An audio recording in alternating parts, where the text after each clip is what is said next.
sekalian, jemaat Tuhan yang dikasihi Tuhan, kita sudah 4 minggu ini sejak Januari ini kita tidak beribadah tatap muka karena memang situasi yang tidak memungkinkan kita bersama-sama. Tapi kita sudah memutuskan untuk kembali beribadah. Kalau Tuhan izinkan minggu depan, minggu kelima bulan Januari ini kita akan kembali mengadakan ibadah tatap muka. Ya, tolong didoakan agar semua yang direncanakan ini juga menjadi rencana Tuhan dan kita bisa mewujudkannya. Terima kasih. Shalom, puji nama Tuhan, Bapak Ibu Saudara yang dikasihi Tuhan. Kiranya kasih setia Tuhan menyertai kita semua dimanapun kita berada, tidak menghambat setiap kita untuk kita datang ke hadirat Tuhan, untuk kita bersama-sama berbakti, beribadah dengan segenap hati, mempersembahkan hidup kita, pujian penyembahan kita kepada Tuhan. Mari Bapak Ibu Saudara yang dikasihi Tuhan, kita mempersiapkan segala sesuatunya. Kita akan menghormati Dia dengan penghormatan yang patut, bersikap ibadah yang patut bagi Dia, penghormatan yang patut bagi Allah kita yang hadir di tengah-tengah kita saat ini. Naikkan syukur bagi Tuhan, Dia yang memulai segala sesuatunya indah, Dia yang akan menyempurnakan setiap kehidupan kita. Haleluya.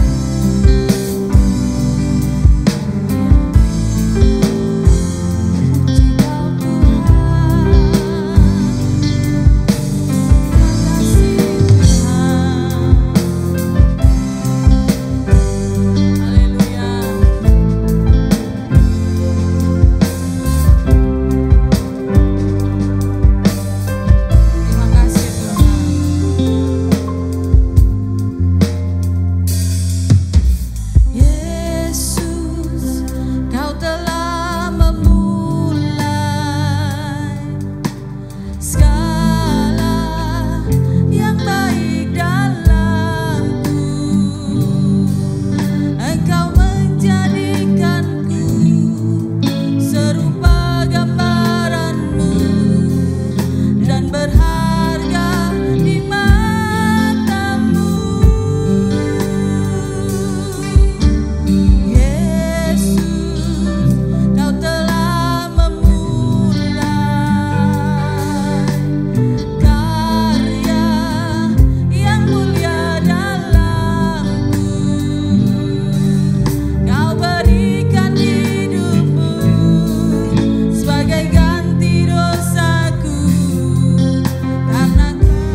Bapa kami yang di surga, Tuhan Yesus Kristus dan Roh Kudus yang hadir di tengah-tengah kami ya Tuhan.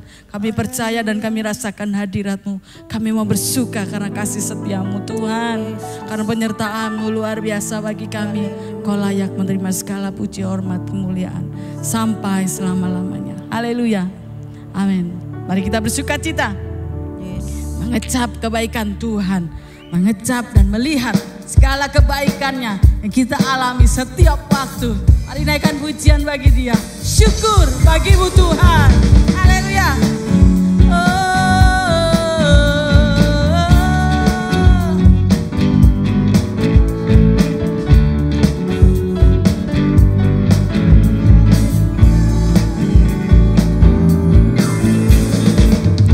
Kecaplah dan lihatlah betapa baiknya Tuhan itu. Rasakan dan nikmati kasih setia Tuhan. Kecaplah dan lihatlah betapa baiknya Tuhan itu. Rasakan dan nikmati kasih setia Tuhan. Syukur bagi-Mu Tuhan, segala hormat bagi-Mu Tuhan. Allah yang memeliharaku, Allah yang mengasihi, oh haleluya selamanya.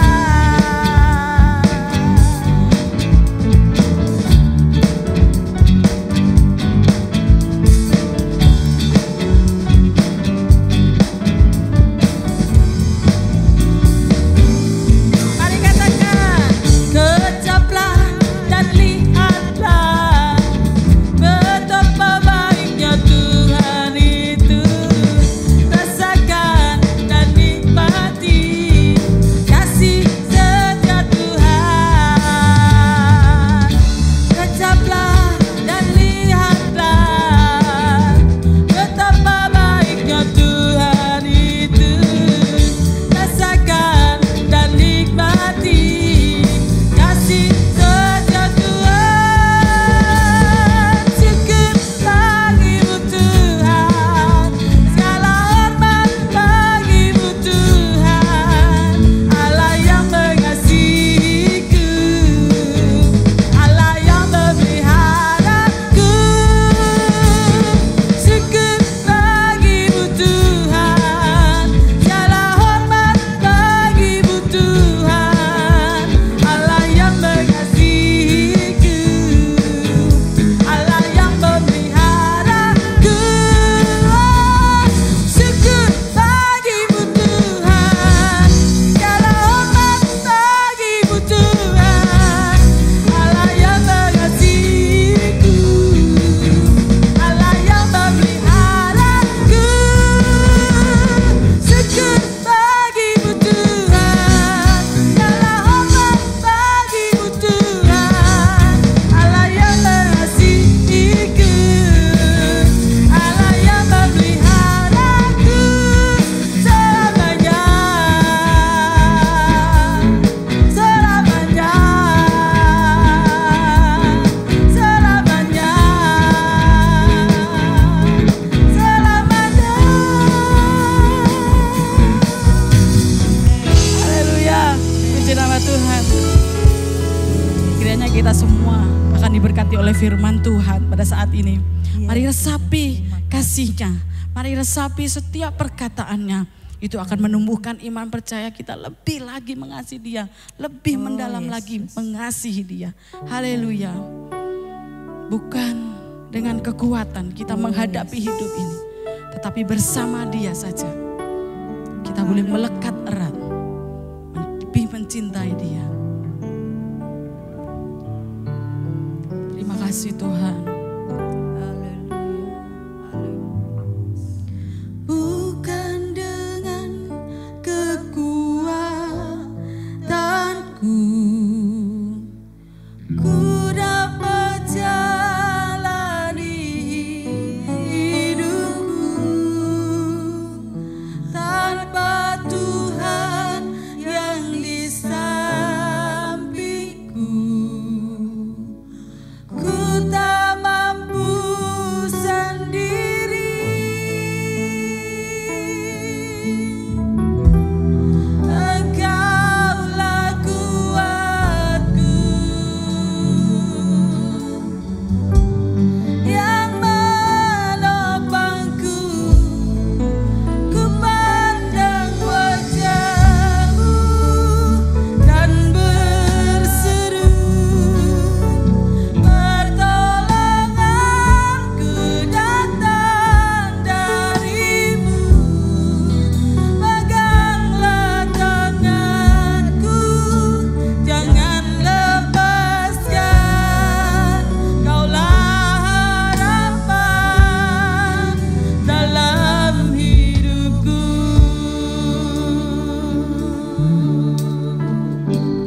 kami tak mampu Tuhan menjalani kehidupan ini.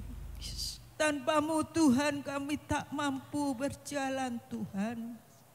Karena Engkau yang beserta dengan kami, yang tidak pernah meninggalkan kami Tuhan. Sebab itu kami tetap berdiri teguh di hadapan-Mu. Kami hanya mengandalkan Engkau dalam hidup kami.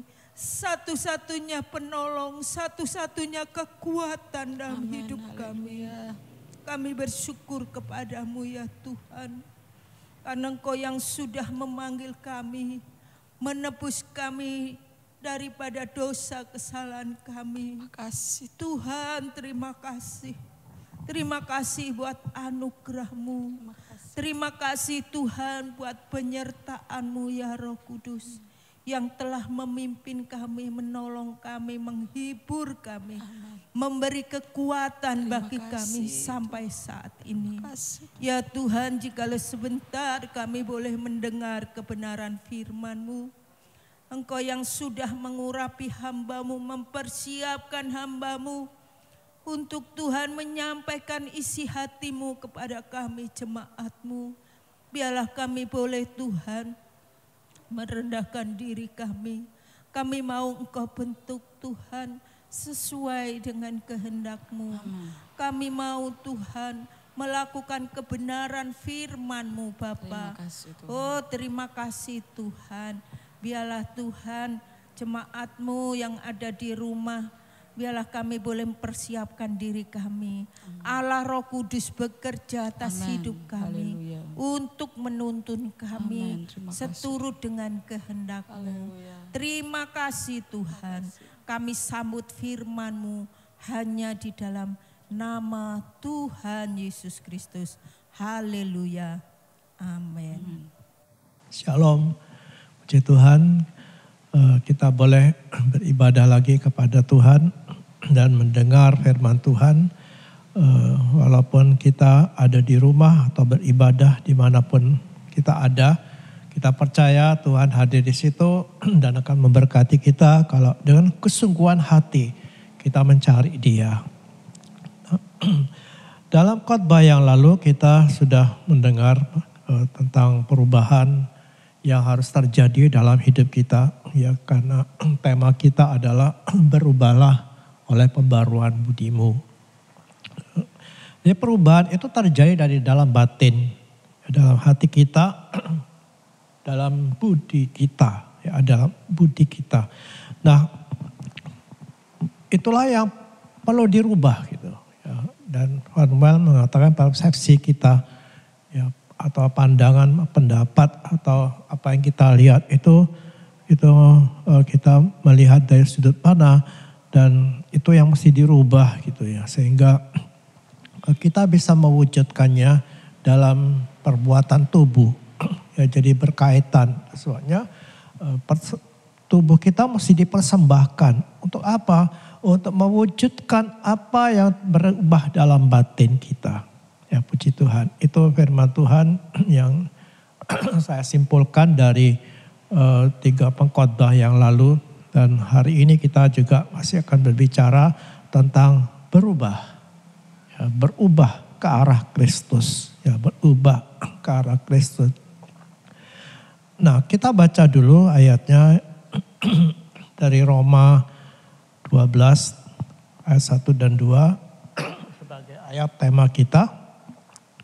Karena itu saudara-saudara, demi kemurahan Allah aku menasihatkan kamu supaya kamu mempersembahkan tubuhmu sebagai persembahan yang hidup, yang kudus dan yang berkenan kepada Allah. Itu adalah ibadahmu yang sejati.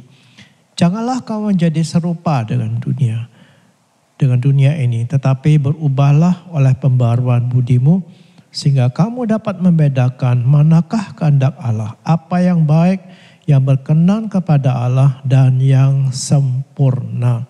Berubahlah oleh pembaruan budimu. Menurut Kamus Bahasa Indonesia, berubah itu ya, bisa kita simpulkan yaitu menjadi berbeda dari keadaan semula, ya, menjadi lain, ya, menjadi sesuatu yang berbeda dari keadaan semula itu adalah kamus bahasa Indonesia berubah menjadi sesuatu yang berbeda. Nah, berbicara tentang perubahan itu tidak terlepas dari pertumbuhan, gitu ya. Pertumbuhan artinya sebuah pertumbuhan itu akan menyebabkan sebuah perubahan. Pohon misalnya, pohon yang tumbuh, dia akan berbeda. Gitu.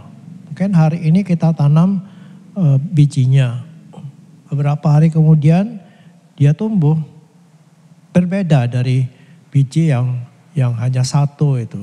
Dia mulai keluar tunasnya, kalau dibiarkan terus dia tumbuh, berubah terus. Jadi pertumbuhan ini akan menyebabkan perubahan gitu. Dan tentunya ini dalam pengertian perkembangan berkembang maksudnya. Artinya bertumbuh maju. Ya, bertumbuh maju bukan merosot. Karena ada perubahan merosot. Misalnya tanaman itu mati. Dari yang segar berubah jadi mati. Jadi yang saya maksud di sini pertumbuhan itu adalah pertumbuhan yang berkembang gitu. Ya, berkembang, maju. Nah, itulah yang Tuhan ingin juga dalam kehidupan kita. Kenapa? Karena Tuhan itu memanggil kita. Tujuannya dia memanggil kita adalah supaya kita menjadi serupa dengan gambaran anaknya. Beberapa waktu dalam khotbah yang lalu saya menyampaikan bukannya sekedar menjadi Kristen, bukannya sekedar jadi anggota gereja, dipanggil bukan hanya untuk diberkati apalagi. Ya, tidak seperti itu. Tapi Allah memanggil kita dengan satu tujuan, menjadi serupa dan segambaran dengan anaknya. Dan ini tentu butuh perubahan. Ya, kenapa? Karena natur kita itu sudah dirusak oleh dosa. Gitu. Ya, sehingga tidak ada yang baik di dalam kita. Itu yang pernah saya sampaikan dalam khotbah yang lalu. Tidak ada yang baik. Jadi kalau kita mau berubah, mencapai tujuan, segambaran dengan anaknya, maka mau tidak mau harus ada pertumbuhan. Berubah ya, ke arah Kristus. Ke arah Kristus. Itu tujuan Allah memanggil kita. Ya, supaya kita menjadi serupa dengan anaknya. Roma 8 ayat 29 mengatakan begini, sebab semua orang yang dipilihnya dari semula, mereka juga ditentukannya dari semula untuk menjadi serupa dengan gambar anaknya. Supaya ia, anaknya itu, menjadi yang sulung di antara banyak saudara. Menjadi serupa dengan gambaran anaknya. Artinya kita mengarah ke situ. Yesus menjadi model pertumbuhan Kristen. Ya, kita boleh saja berteladan kepada seorang tokoh misalnya. Tapi apakah tokoh itu serupa dengan gambaran anaknya? Paulus mengatakan ikutlah teladanku. Katanya. Kenapa Paulus berani mengatakan ikutlah teladanku? Seperti aku juga mengikuti teladan Kristus. Jadi artinya Kristus itu menjadi model. Siapapun dia yang mengajar kita. Siapapun dia yang memimpin kita. Kita tidak boleh telan mentah-mentah semua kehidupannya, semua karakternya, pola hidupnya sebagai kebenaran. Mari kita lihat apakah orang itu sudah ikut teladan Yesus. Karena Yesus itulah model satu-satunya dari kehidupan Kristen. Tidak ada satupun manusia atau seorang tokoh yang paling hebat yang boleh menjadi teladan kita yang mengatasi Kristus. Artinya kalau orang itu menjadi teladan kita, dia tidak boleh menyimpang dari kehidupan Kristus. Karena hanya Yesus yang boleh menjadi model dari kehidupan kita. Nah, kita harus mengalami perubahan-perubahan ke arah Yesus. Pertumbuhan ke arah Yesus. Yesus menjadi modelnya. Ya, puji Tuhan. Efesus 4 ayat 15 saya bacakan begini. Efesus 4 ayat 15. Tetapi dengan teguh berpegang pada kebenaran di dalam kasih, kita bertumbuh di dalam segala hal ke arah Dia, Kristus yang adalah kepala. Ya, saya garis bawahi di sini, di dalam kasih kita bertumbuh di dalam segala hal ke arah Dia. Ya, bertumbuh di dalam segala hal ke arah Dia yang adalah Kristus. Nah, di dalam segala hal itu artinya bertumbuh dalam seluruh aspek kehidupan kita. Ada 3 aspek hidup kita ini. Apa itu? Jasmani, jiwa, dan sosial, dan rohani. Maaf, ada 4 aspek dari kehidupan kita itu, yaitu tubuh atau jasmani, jiwa, lalu sosial dan rohani.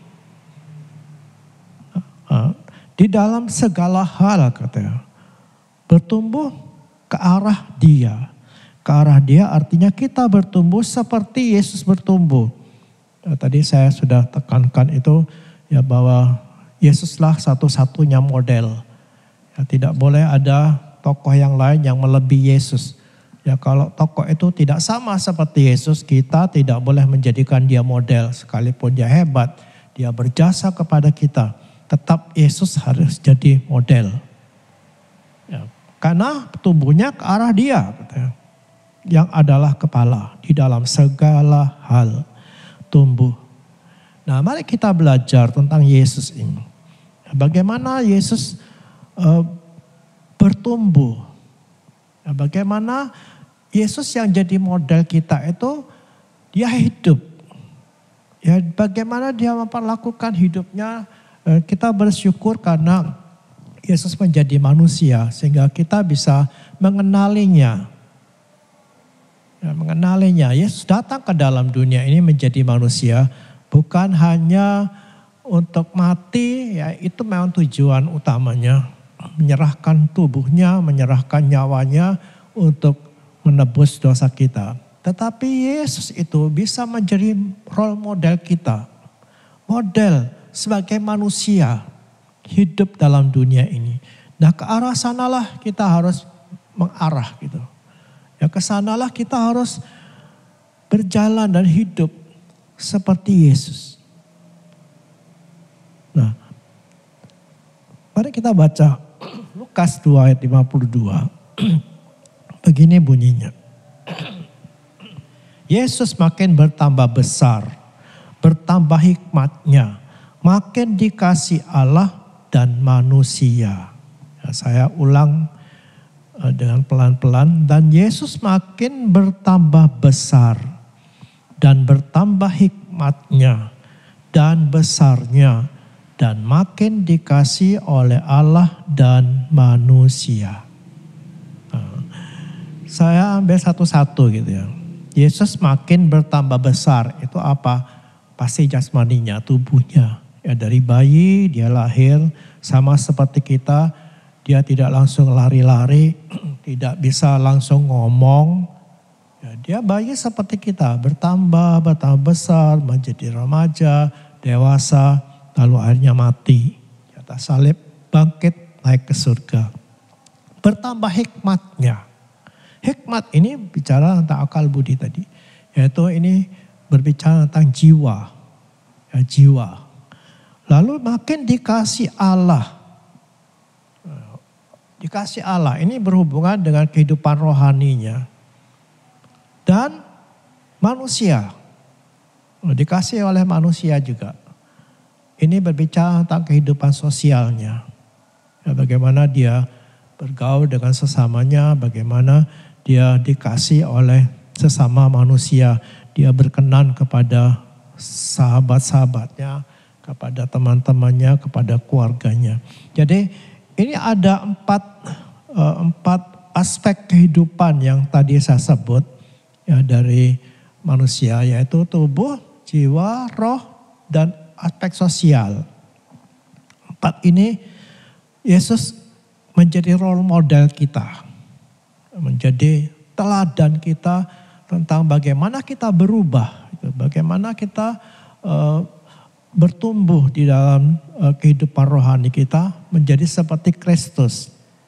Kita perlu jadi seperti Dia. Bagaimana kehidupan Kristen ini akan bertumbuh dalam segala aspek tadi. Nah, pada saat ini kita hanya akan berbicara tentang aspek jasmani. Ya, bertambah besar itu berbicara tentang jasmani tubuhnya. Itu yang akan kita bahas hari ini. Ya, karena kalau kita bahas semua waktunya sungguh tidak cukup, tetapi saya akan bahas aspek jasmani, berubah ke arah Kristus dalam aspek rohani, dalam aspek jasmani.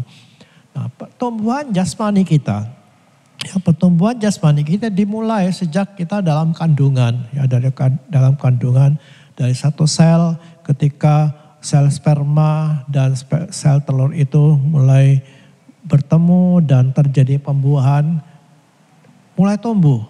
Ya, tumbuh. Akhirnya kita lahir menjadi besar, menjadi remaja, lalu dewasa, lalu mulai merosot lagi, makin tua, makin merosot, katanya tubuh ini akhirnya mati. Itu tubuh. Ya, jadi kita harus bertumbuh. Ya, anak-anak harus bertumbuh. Orang tua yang anaknya tidak tumbuh pasti sedih. Dia kepengen anaknya besar, sehat, gitu, tubuhnya menjadi tumbuh. Nah, tapi bukan hanya itu yang Allah harapkan. Bukan pertumbuhan tubuh seperti itulah yang menjadi fokus dari Allah. Lebih dari itu. Gitu. Lebih dari itu. Jadi pertumbuhan tubuh kita penting, tetapi ada hal yang harus kita perhatikan tentang tubuh kita ini. Ya, seperti Yesus telah hidup, begitulah kita hidup. Ya, karena kalau kita fokusnya kepada tubuh besar, bertumbuh jadi besar, kita akan sia-sia karena atau akhirnya akan merosot juga tubuh ini, yaitu alami dan mati. Kalau kita fokus hanya bagaimana membesarkan tubuh kita ini, ya harus itu. Tetapi kalau itu menjadi fokus kita, nanti kita kecewa. Ya, apa yang penting adalah, apa yang Allah kehendaki adalah bagaimana cara kita memenuhi kebutuhan tubuh ini.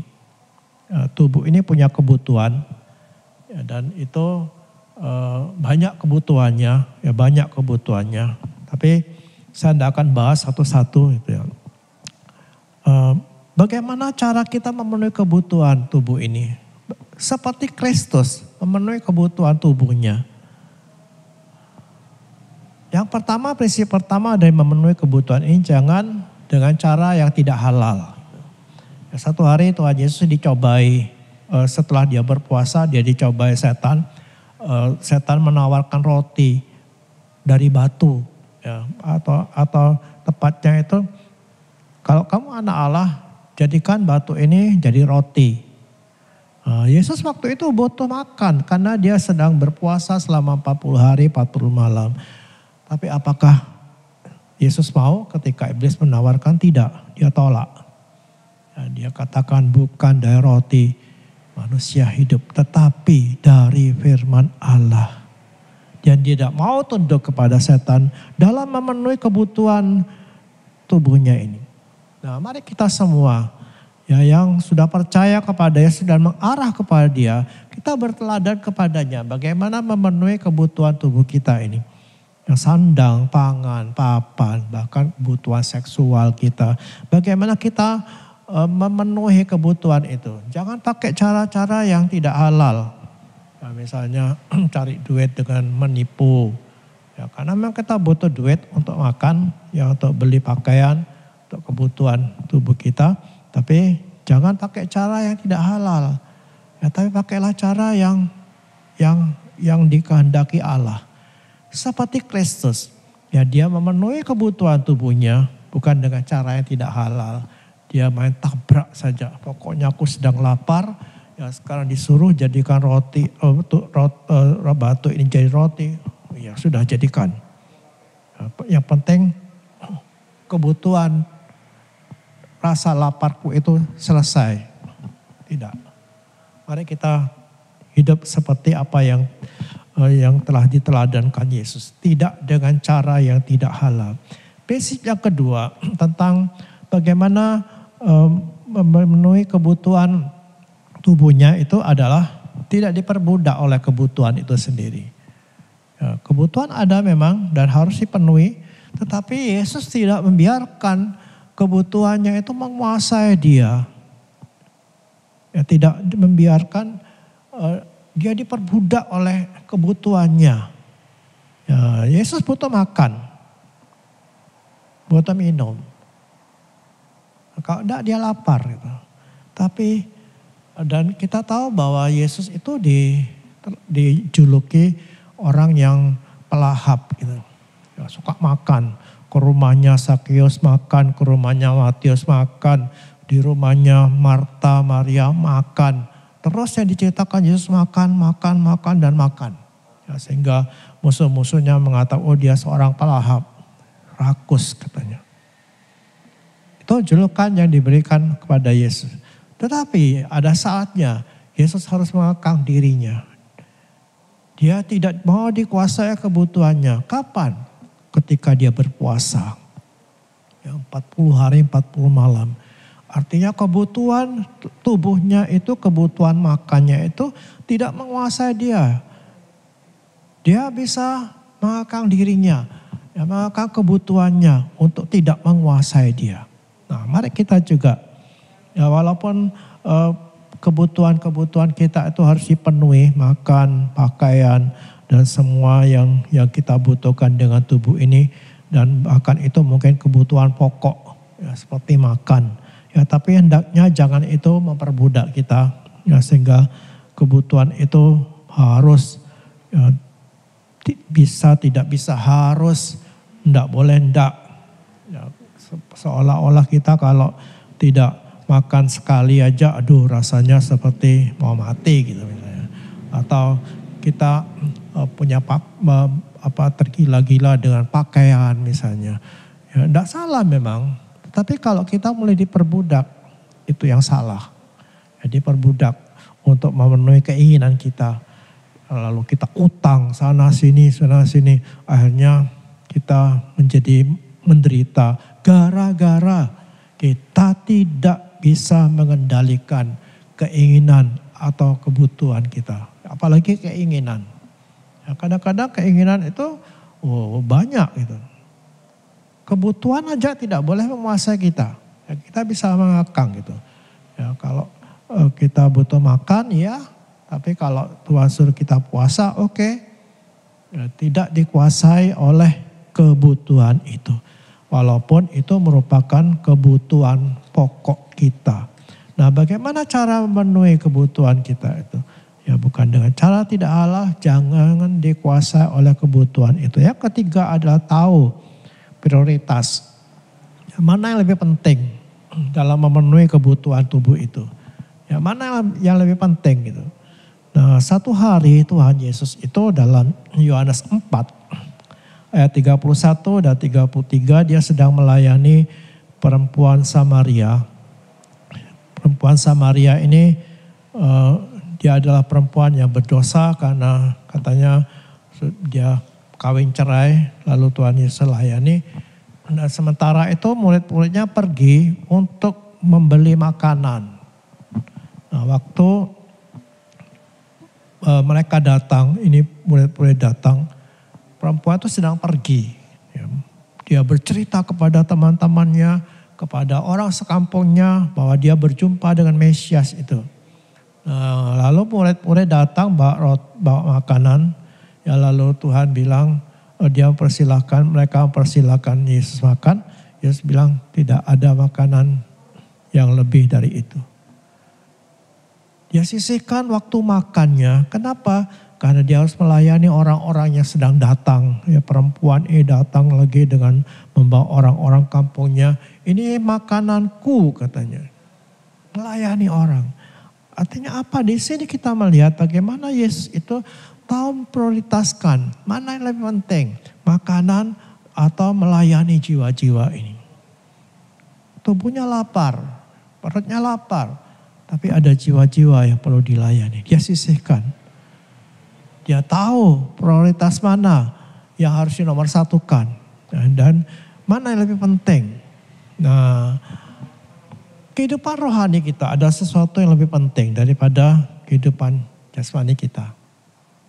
Ini harus kita bukan hanya dipahami, karena kadang-kadang kita memahami, tapi kita tidak pernah terapkan dalam hidup kita. Ya, kita mengerti bahwa rohani itu lebih penting daripada yang jasmani. Kenapa? Karena yang jasmani itu sebentar, tidak kekal. Tapi yang rohani itu kekal. Yang akan dibawa terus selamanya. Tidak berhenti hanya waktu sampai di lubang kubur. Semua yang jasmani itu berhenti di lubang kubur. Tapi semua yang rohani itu akan berlanjut sampai ke seberang kubur. Bahkan sampai selama-lamanya. Kita tahu itu.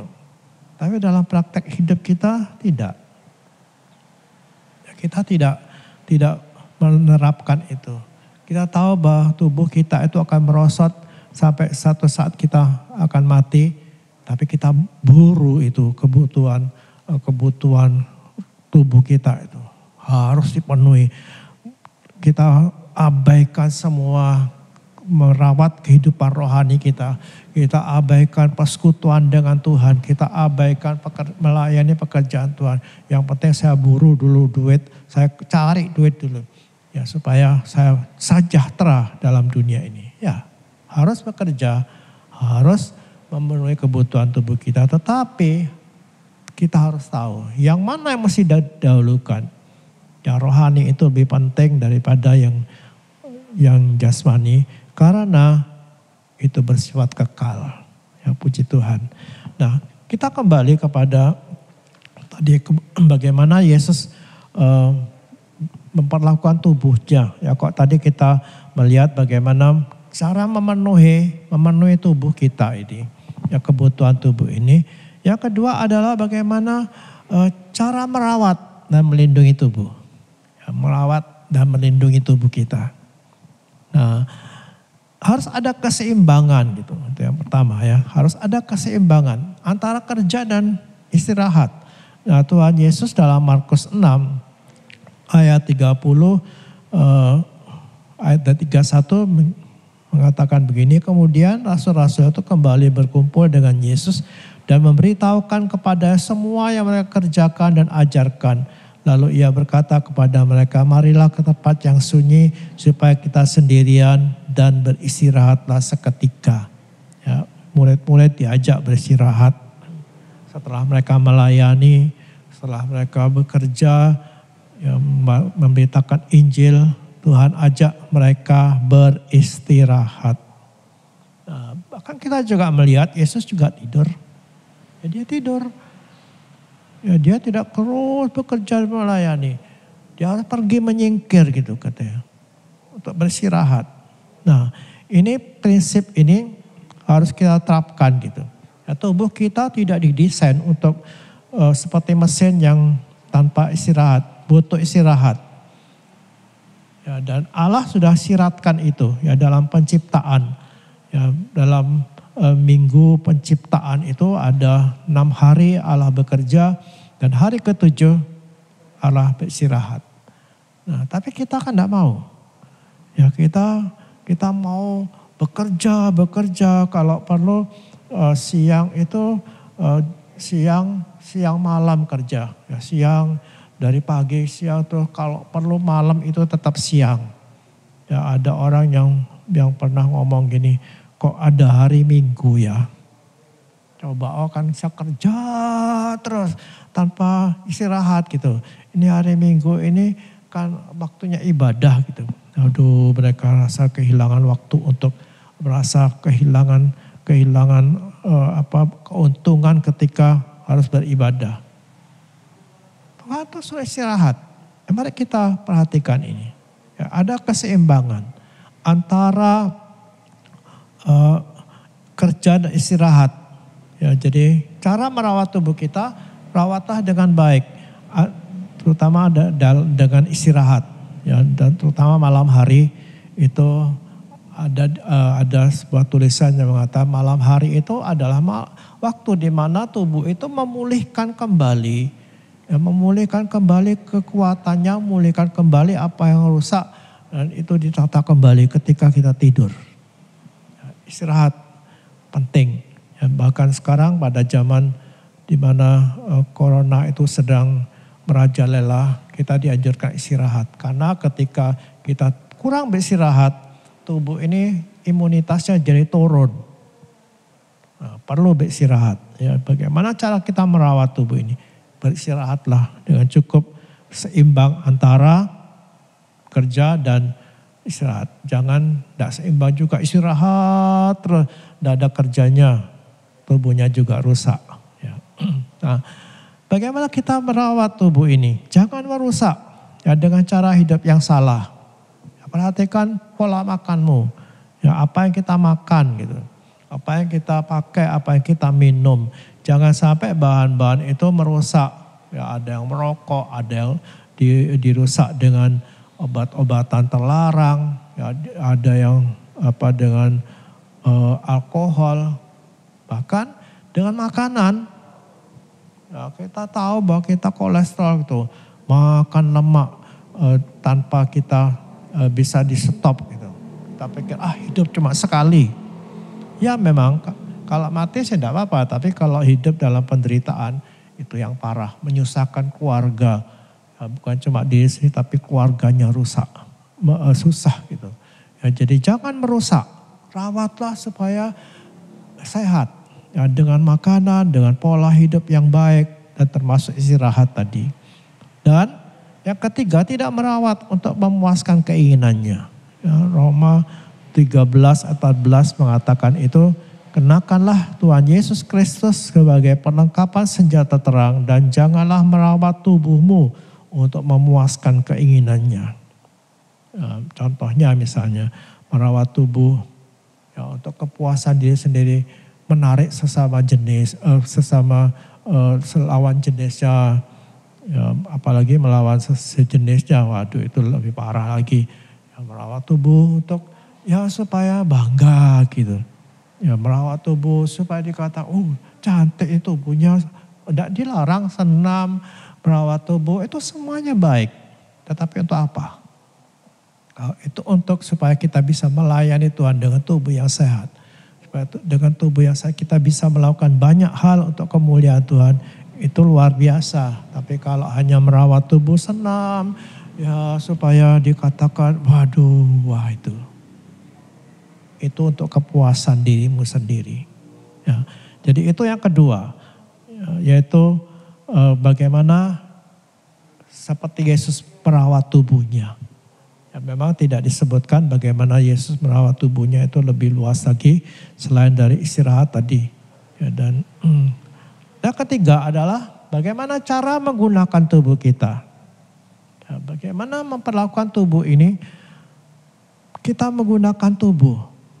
Ya, apakah untuk tubuh ini hanya untuk bersenang-senang, melampiaskan kesenangan pribadi kita? Bagaimana Yesus melakukan tubuhnya? Yesus itu menyerahkan tubuhnya, Ibrani 10 ayat 5 dikatakan begini, karena itu ketika ia masuk ke dunia, ia berkata, korban dan persembahan tidak engkau kehendaki, tapi engkau telah menyediakan tubuh bagiku. Ya. Kalau kita baca terus di sini, Tuhan itu menyediakan tubuhnya untuk apa? Untuk melakukan kehendak-Mu, ya, melakukan kehendak Allah. Ya, dia mempersembahkan tubuhnya untuk melakukan kehendak Allah.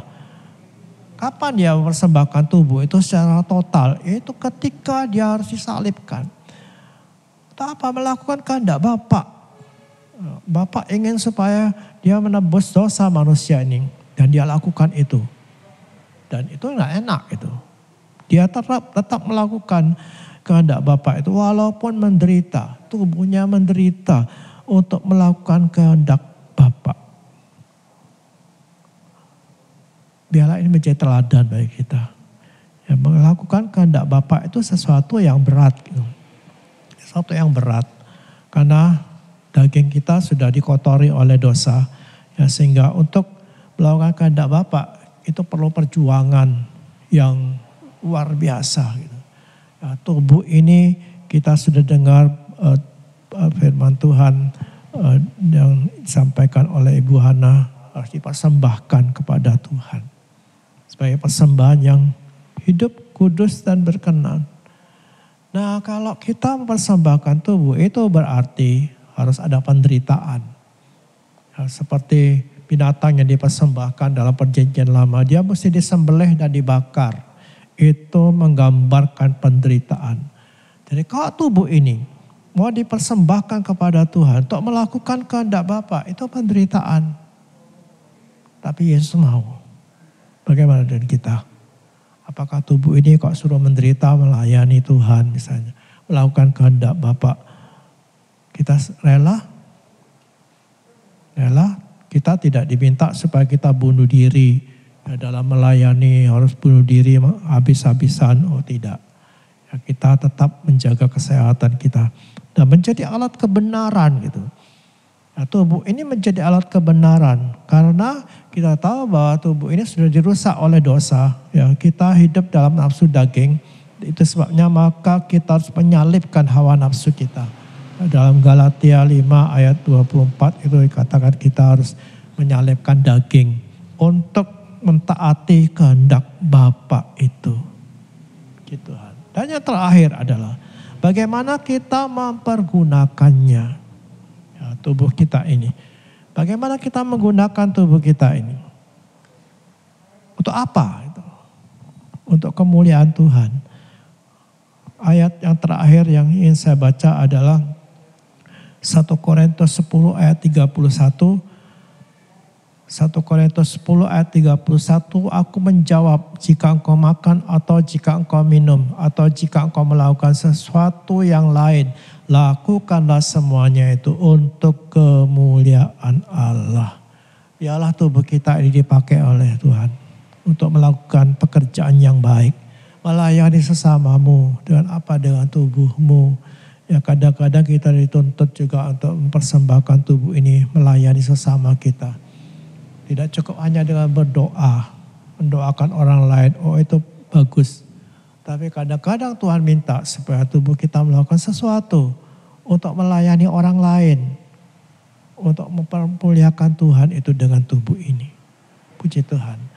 Sebabnya mari persembahkan tubuhmu. Roma 12 ayat 1, persembahkan tubuhmu untuk kemuliaan Allah.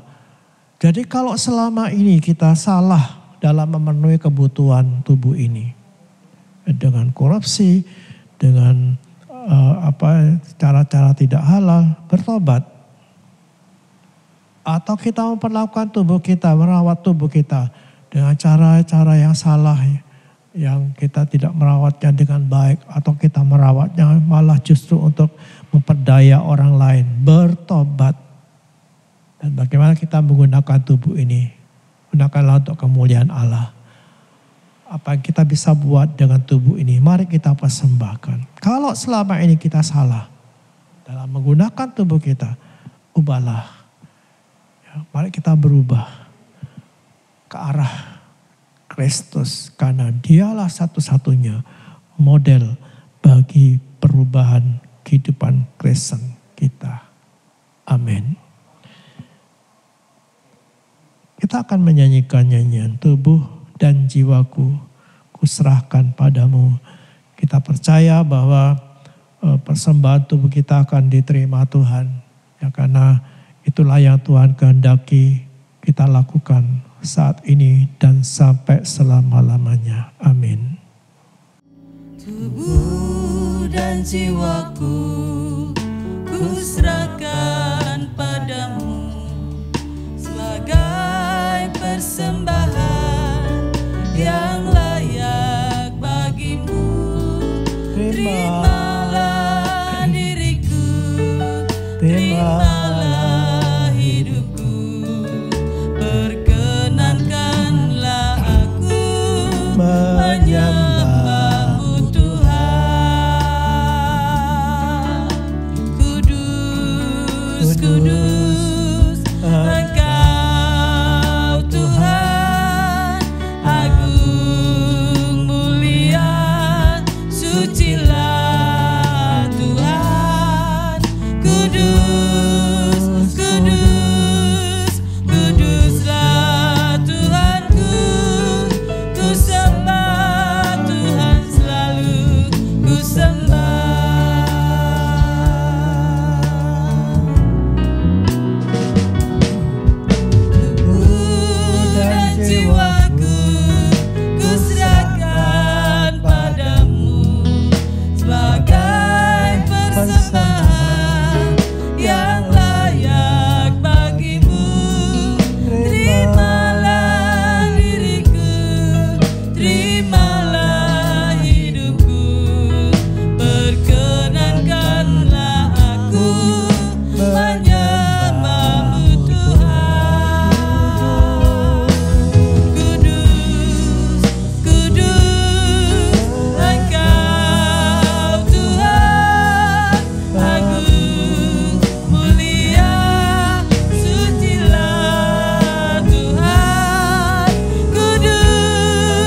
Tuhan, kami percaya bahwa Tuhan sedang bekerja dalam hidup kami, akan membawa kami kepada pengalaman-pengalaman dengan firman-Mu ya Tuhan. Tuhan terus akan berbicara dalam hati kami, agar firman-Mu yang telah kami dengar Tuhan, itu menjelma dalam hidup kami. Berkatilah kami semua yang telah mendengar firman-Mu, menyimpan dan melakukannya dalam hati kami. Kami terus mempersembahkan segenap hidup kami hanya untuk kemuliaan-Mu ya Tuhan. Pakailah tubuh kami menjadi alat dalam tangan-Mu.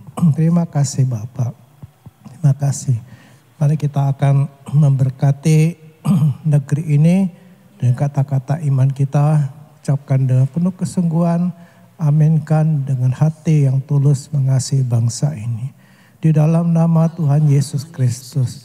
Turunlah berkat atas Indonesia. Amen. Diberkatilah para pemimpin dari pusat sampai ke daerah. Amen. Diberkatilah seluruh masyarakat Indonesia. Amen. Diberkati dengan kedamaian.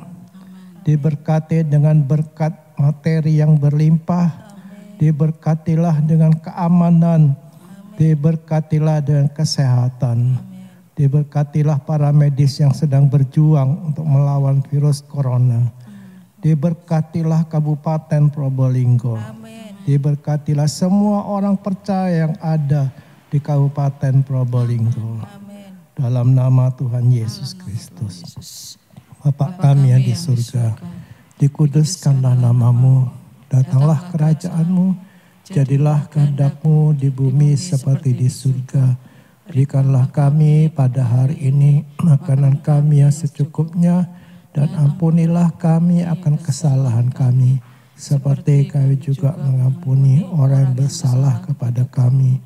Dan jangan membawa kami ke dalam pencobaan, tetapi lepaskanlah kami daripada yang jahat, karena Engkau-lah yang punya kerajaan, kuasa, dan kemuliaan sampai selama-lamanya.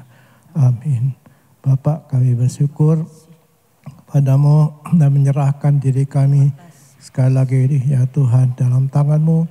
Pada ibadah kami ini ya Tuhan, kami terus ingin Engkau bersama dengan kami untuk mengalami kehidupan kami bersama dengan Engkau ya Bapak. Tolonglah Tuhan seluruh keluarga dan anak-anak kami semua untuk terus mencari Tuhan dengan hati yang penuh kerinduan. Kami boleh ya Tuhan menyerahkan seluruh keberadaan umat-Mu dalam tangan-Mu. Tuhan berkati mata pencarian anak-anak-Mu ya Tuhan. Tolong mereka yang sakit Tuhan, jamah mereka. Nyatakan kuasa-Mu Tuhan, sembuhkan anak-anak-Mu. Ya Bapak, Kau berkati mereka yang dalam bekerja ya Tuhan untuk mencari nafkah yang ada di luar kota pun.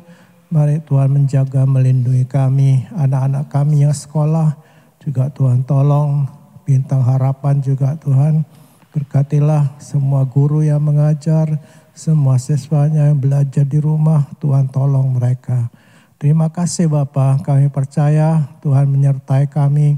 Kemanapun kami pergi, kami percaya perlindungan tangan-Mu menyertai kami semua ya Tuhan.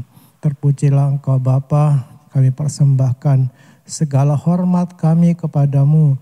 Dan di akhir ibadah kami ini ya Tuhan, kami memuliakan Engkau dan selalu mengucap syukur. Terpujilah Engkau ya Bapa. Jemaat yang dikasihi Tuhan, turunlah atasmu semua. Berkat dari Allah Bapa itu melimpah dalam hidupmu. Sebuah kekuatan yang dahsyat akan menyertai engkau.